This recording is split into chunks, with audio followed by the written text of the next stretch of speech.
Olá galerinha, tudo bom com vocês? Sejam bem-vindos aqui para mais uma aula aqui no Nilu Professores de História. Bom, eu sou o professor Lucas Cabral e nós iremos falar sobre a Era Napoleônica. Vocês já ouviram falar desse período histórico? O que aconteceu? O que foi esse período? Bom, na aula de hoje vocês irão entender que período foi esse e como ele foi desenvolvido. Lembrando, meu caro ou minha cara, se você não é inscrito, se inscreva aqui no nosso canal, senta o dedo aí no sininho de notificações para esse vídeo sempre estar chegando aí para vocês, ou os demais vídeos aqui do canal. Compartilhe, curtam, dê aquele like, aquele joinha que é muito importante para o crescimento do nosso canal. Sem mais bate-papo, sem mais enrolação, roda a vinheta para essa aula muito boa que está vindo por aí.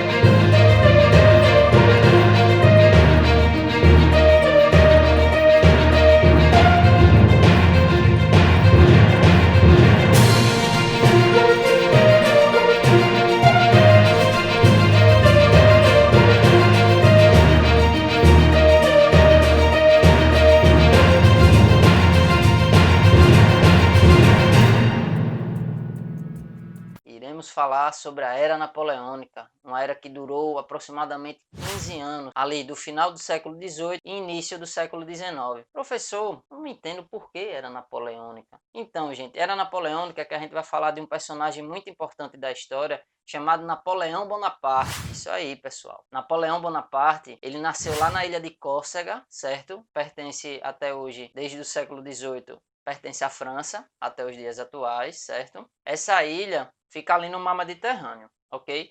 Foi lá onde Napoleão nasceu. Ele, ao nascer, teve suas primeiras instruções ali escolares na própria ilha. Depois ele foi lá para a França, certo? Concluiu seus estudos, onde concluiu numa academia militar, vindo a ser da parte da arma de artilharia. Arma, gente, quem não entende, são as armas conhecidas no exército. Artilharia, infantaria, intendência, engenharia, por aí vai, certo? Bom, Napoleão, ele conseguiu se dedicar bem aos seus estudos, era um rapaz muito centrado, né? Apesar de receber muito bullying, como a gente conhece hoje, né? De ser chamado corso. O corso, por ser lá da ilha de Córcega, os franceses tinham um certo preconceito de quem era de lá, porém ele nunca deu ligância a isso. Sempre focado, ele seguiu em frente. Bom, gente, ele teve uma atuação ali na Revolução Francesa, certo? Quem ainda não assistiu o nosso vídeo sobre a Revolução Francesa, eu vou deixar aqui o card para que vocês acompanhem aqui no canal Nilu, ok? Bom, ele teve uma participação na Revolução Francesa como artilheiro no caso utilizando canhões, né? Artilharia, quem usa peças de artilharia, canhão, obuseiro e por aí vai. Certo, pessoal? Aí vocês entenderam como foi esse início da carreira de Napoleão e entenderam de onde foi que ele veio. Veio de lá de Córcega, foi para a França, concluiu seus estudos, se tornou artilheiro, certo? Não é artilheiro de futebol não, viu gente? Como eu falei, artilheiro, uma arma lá do exército, certo? Napoleão conseguiu fazer muito seu nome como um grande comandante em várias batalhas ali pelo exército francês, certo? Até chegar à patente de general aos 26 anos, isso. É o general mais novo da história do exército francês, ok? Chegando a general, após a Revolução Francesa, Napoleão, junto com algumas outras pessoas, alguns ilustres, burgueses da França, deram um golpe de Estado, deram um golpe em cima do diretório, certo? O diretório era o que estava comandando a França naquele momento, depois que Luís XVI foi deposto do governo, a Casa de Bourbon, né? Que pertencia lá à França e que comandava os franceses. Após isso, Napoleão, junto com esse pessoal, deu o golpe conhecido como golpe do 18 Brumário. 18 Brumário, gente, era um calendário que os revolucionários criaram ali. Nesse golpe foi instaurado o consulado. Nós iremos dividir esse período da Era Napoleônica em três, ok? Consulado, império e governo dos 100 dias. Vamos desenvolver isso. O consulado, pessoal, é tido assim porque se promoveu 3 cônsules, tendo como primeiro cônsul Napoleão. Napoleão, como primeiro cônsul, ele fez o quê? Tentou engrandecer a sua imagem. Desde 1799, no golpe de 18 Brumário, desde esse golpe foi colocado os 3 cônsules e Napoleão, como primeiro cônsul, foi fazendo seu nome, subindo ali seu nome. Ele censurou mais a imprensa, certo?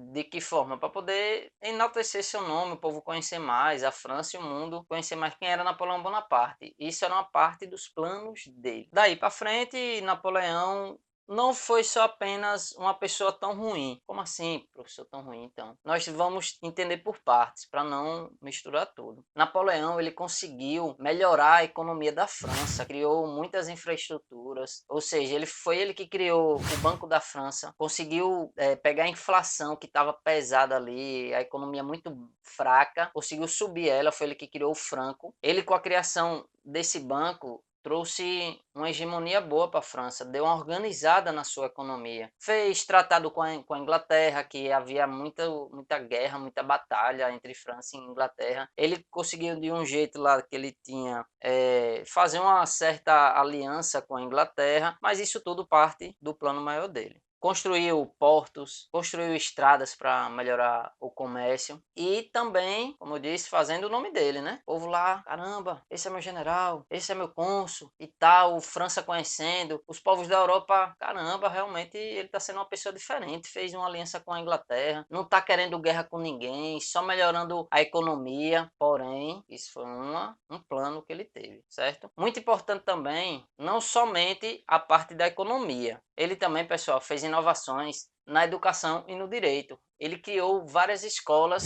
na capital e nas grandes cidades francesas. Isso aí, pontinho para ele. Também ele criou o Código Civil. Ele auxiliou, fez inovações no direito. O Código Civil francês, ou o Código Civil napoleônico, ele foi utilizado por diversos países, inclusive o Brasil adaptou muito desse Código Civil. Em Paris, na capital, ele criou também uma escola para professores. Ele melhorou bastante a educação dos franceses. Com essa melhorada, ele foi engrandecendo mais o nome dele, foi tendo mais visão. Pô, que cara maravilhoso. Mas vamos entender um pouco aí mais para frente. Com isso, ele fez um plebiscito em 1802 para ele ser cônsul vitalício, ou seja, só existia apenas um cônsul e o povo aclamou ele. E ele ficou sendo o único cônsul, não sendo mais 3 cônsuls, certo, gente? Em 1804, ele convoca outro plebiscito porque ele percebeu que o povo estava querendo ele, apenas ele no poder, estava querendo algo maior para a França, um governante maior. E ele convoca esse plebiscito e o povo enaltece ele, aclama ele e quer ele como imperador, pessoal. E ele faz o quê? Se autocoroa imperador. Se autocoroa imperador, professor. Sim. Na parte de coroação, sempre que um imperador, um rei, vai ser coroado ali na Europa, certo? Ou papa ou um arcebispo, alguém alto do cargo da igreja, vai lá e coroa essa pessoa, porque tipo, é algo divino você ser rei ou o imperador. Não é só da pessoa, e sim algo divino. Porque ele se autocoroou. Na hora que o Papa vai botar a coroa nele, ele tira a coroa das mãos do Papa e ele mesmo bota, como um símbolo de que ele foi galgando o seu poderio, galgando a sua influência, o povo que viu ele, ou seja, ele que tinha que se coroar, não a igreja, não Deus tinha que chegar e entregar ele. E aí nós vamos para o segundo período da era napoleônica, que é o Império. O Império, pessoal, vai de 1804 até 1814, e de 14 a 15. Mas vamos por partes. O Império, gente, vai ser marcado por guerras, muitas guerras. Expansão da França. Napoleão expande muito o seu território, vai invadindo de país em país, império em império. Chega ali na Espanha, invade a Espanha, coloca o irmão dele, José Bonaparte. Vai indo mais ali para o leste europeu, região ali para os germânicos, tal, Itália, e subindo ali para a Rússia. Tenta invadir a Inglaterra, mas não consegue. Na famosa Batalha de Trafalgar, o comandante Nelson dos ingleses impede com que ele invada a Inglaterra, porque a Inglaterra, pessoal, a gente tem que entender que era a maior potência militar marítima da época, até muito tempo. Ele não conseguiu chegar à Inglaterra. Com essas conquistas de territórios, ele está fazendo o quê? Nós estamos vivendo um período de capitalismo. Ele está tendo mais pessoas adeptas para vender os seus produtos. E a Inglaterra não gostou disso, porque a Inglaterra tinha a hegemonia do capitalismo. A Inglaterra começa a conversar ali com os povos germânicos e os russos, que eram as maiores potências na época, para poder tentar frear um pouco isso. Epa, pera aí, esse rapaz não pode estar dominando tudo assim não. Nós devemos entender que tem dois interesses.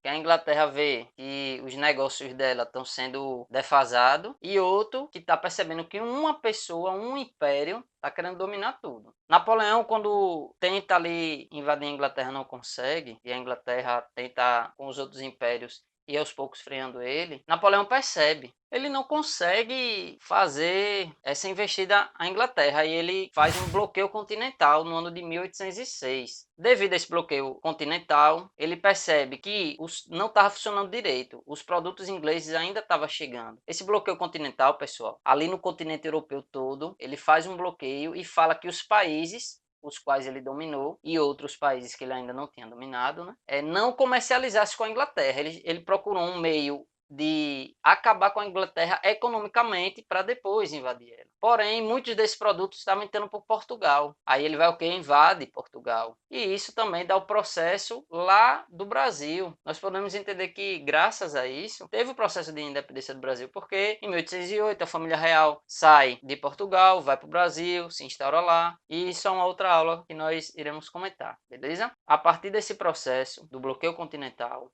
a Inglaterra intensificou mais as conversas com o Império Austríaco, o Império da Prússia e o Império Russo para tentar segurar Napoleão. E Napoleão, por outro lado, ele tentando de alguma forma acabar com a Inglaterra, vai invadindo mais países. E no ano de 1812, que a Rússia estava sendo sufocada por esse bloqueio continental, que ela vendia muita madeira lá para a Inglaterra, madeira e outros produtos.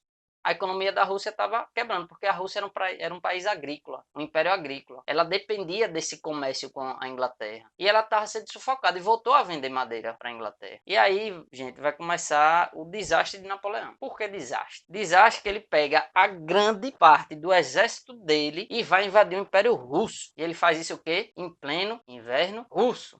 Chegando, certo? E a batalha é bem longa, essa marcha até lá. Napoleão domina Moscou, porém ele não ganha essa guerra. Por quê? Ele foi com em torno de 600 mil homens de infantaria e 180 mil de cavalaria. Muita gente. E o que acontece com ele? Pessoal, ele só volta com apenas 30 mil homens. Vocês entenderam quantas pessoas morreram? A Rússia usou a tática de terra arrasada, foi recuando, pegando as vilas, queimando suprimento, envenenando águas e rios, e recuando, até que Napoleão viu, rapaz, não dá não, esse negócio aqui tá ruim. Voltou para a França derrotado, algo inimaginável, que era um imperador top, só que ele foi derrotado. E a Inglaterra, o reino da Prússia, da Áustria e da Rússia aproveitam esse retorno, e retornando para a França, no embate ali, ele derrotado, a economia da França quebrou, porque ele gastou muito dinheiro. A França, no ano de 1814, é derrotada, e Napoleão é exilado na ilha de Elba. Os ingleses ali, junto com os outros reinos, conseguem suprimir Napoleão até ali Paris e dominam. Prendem Napoleão e levam para essa ilha chamada Elba, que fica ali próximo da Itália, no mar Mediterrâneo. Porém, poucos meses depois, Napoleão foi enviado com alguns homens dele. Poucos meses depois, Napoleão, junto com esses homens, fogem de Elba e voltam para Paris. E ele é recebido como herói. Porém, quem estava comandando lá a França era o irmão de Luís XVI, que foi guilhotinado lá na Revolução Francesa. Luís XVIII. Só que Luís XVIII não tinha tanta fama, não era um estrategista tão bom. Quando ele manda soldados prenderem Napoleão, quando ele vê a notícia, esses soldados se aliam a Napoleão. E ele faz o quê? Foge. O que foi colocado como comandante da França fugiu. Porém, Napoleão ainda está muito desgastado, gente. Aí no ano de 1815, existe a Batalha de Waterloo. Essa Batalha de Waterloo, Napoleão tenta invadir os outros reinos novamente para tentar reconquistar ali suas terras, mas já tinha feito uma aliança entre Inglaterra, Prússia, Rússia e Áustria. E eles têm um efetivo de 1 milhão de homens. Napoleão ainda conseguiu reunir muitos homens, mas foi derrotado na Batalha de Waterloo. E a Inglaterra fez diferente, não mandou ele para o Mediterrâneo ali perto da Europa, mandou ele lá para a ilha de Santa Helena, longe, lá no Atlântico Sul, lá embaixo. Ele sendo mandado lá para a ilha de Santa Helena, não tem mais escapatória, gente. Era para a época, hoje em dia ainda é longe, essa ilha de Santa Helena, pertence à Inglaterra até hoje. Imagina naquela época, ele ficou lá de 1815 até sua morte, que foi em 1821. A partir daí, dessa derrota do grande imperador Napoleão Bonaparte, acaba-se a Era Napoleônica e foi instaurado o Congresso de Viena. O que foi o Congresso de Viena? Os países vencedores, os impérios vencedores, eles se reúnem para poder dividir a França, as suas colônias e os territórios que ela conquistou entre eles. Porém, a divisão que eles fazem não respeitam muito os povos. Eles só pensaram no interesse deles. Coloca-se uma pessoa para ser tipo um regente, para governar ali a França, para depois, futuramente, a França ter o seu processo de independência. Mas vamos focar aqui na Era Napoleônica. O Congresso de Viena foi feito, realizado, eles dividiram as terras. As grandes potências ficaram conhecidas agora como Inglaterra, Império da Rússia, Império da Áustria, que se torna depois Áustria-Hungria, por ter anexado, e Império da Prússia, ficam sendo conhecidas como as grandes potências da Europa. Acabou-se o bonapartismo, a Era Napoleônica. O que nós podemos tirar disso é que houve muita morte, muita perda, por interesse de uma pessoa que acreditava que ia dominar o mundo. Ele gostava muito das leituras romanas, gregas, daqueles grandes imperadores, por aí vai. O Napoleão Bonaparte. Bom, conseguiu muitas coisas boas? Conseguiu. Cresceu a França, criou o Banco da França, escolas, infraestrutura. Ele conseguiu coisa pra caramba pra França. Porém, ao mesmo tempo, deixou seu ego, seu orgulho crescer. E acabou como muitos outros fanáticos imperadores que tiveram por aí. Acabaram caindo. Bom, pessoal, no resumo da aula de hoje, vocês puderam compreender como foi esse período da Era Napoleônica, entender como chegou esse processo e como foi todo esse processo da Era Napoleônica. Tentei aqui colocar os pontos mais objetivos e importantes desse período histórico. Quem tiver mais interesse, eu vou deixar links de documentários. Quem quiser se aprofundar, só dar uma pesquisada mais e lembrar de assistir alguns vídeos relacionados à Era Napoleônica aqui no canal Nilu. Agradeço a presença de vocês aqui na aula de hoje. Muito obrigado por estarem acompanhando aqui o canal Nilu, professores de História, e ser inscrito. Mas lembrando que quem não é inscrito, eu peço que se inscreva aqui, gente, no nosso canal. Ativem o sininho de notificações, compartilhem, curtam, dê aquele joinha, aquele like, é muito importante pra gente. Divulguem com seus familiares, amigos e irmãos, todos. Muito obrigado, um grande abraço e até a próxima aula.